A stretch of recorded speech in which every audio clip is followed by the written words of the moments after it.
आजूबाजूच्या गावातील सर्व नागरिकांना इथे घेऊन आले. विशेष मागणी काय काय आहे? आता 28 मे पासून जसा पावसाळा सुरू झाला तेव्हापासून यावर्षी सतत अतिवृष्टी झालेली आहे.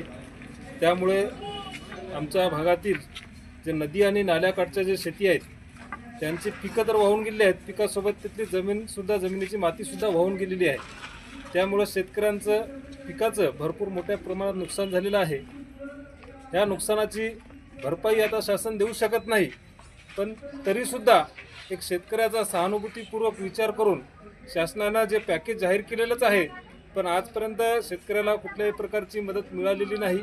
काही लोकांना जे तुटपुंजे पैसे मिळालेले आहेत. आमची या निवेदनामार्फत शासनाला एक विनंती आहे की मायबाप सरकारने या शेतकऱ्यांचा सहानुभूतीपूर्वक विचार करून सर्वांना भरघोस अशी काहीतरी ठोस अशी मदत दिली पाहिजे.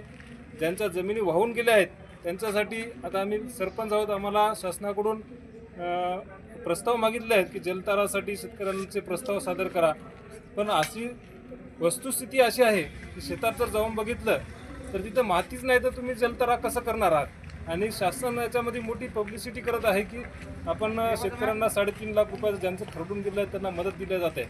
पण हे 3.5 लाखाचं जर वर्णन केलं तर याच्यामध्ये 3 लाख रुपये रोजगार हमीच्या माध्यमातून देण्याचं सांगत आहे. एका बाजूला रोजगार हमीची क्रायटेरिया जर लावला तर याच्यामध्ये शेतकऱ्याचा काहीच फायदा होणार नाही. तर आमचं सरकार मायबाप जनतेची अशी मागणी आहे सरकारला की सरकारनं ज्या शेतकऱ्यांची जमीन खरडून गेली आहे त्यांना सरळ हे रोजगार हमी वगैरे बाजूला ठेवून सरसकट आज दिवाळीच्या पूर्वी 50,000 रुपये हेक्टरी मोबदला द्यावा, त्यांना मदत करावी. आणि शेतकरी आता जगायची शेतकऱ्याची ताकद राहिलेली नाही. शेतकऱ्याला आता लगेच दिवाळी आहे, दिवाळी तर सोडून द्या, आम्ही दिवाळी शेतकऱ्यांची नसते असं मानतो. कर्मचाऱ्यांनी आणि व्यापाऱ्यांनी केली पाहिजे. पण आमच्या शेतकऱ्यांना जगण्यासाठी जे आम्हाला लागणार आहे, आता लगेच आमचं रब्बी सीझन लागणार आहे. आम्हाला पेरण्याची, त्याच्यासाठी खत आणण्यासाठी आमच्याकडे आता पैसे राहिलेले नाहीत.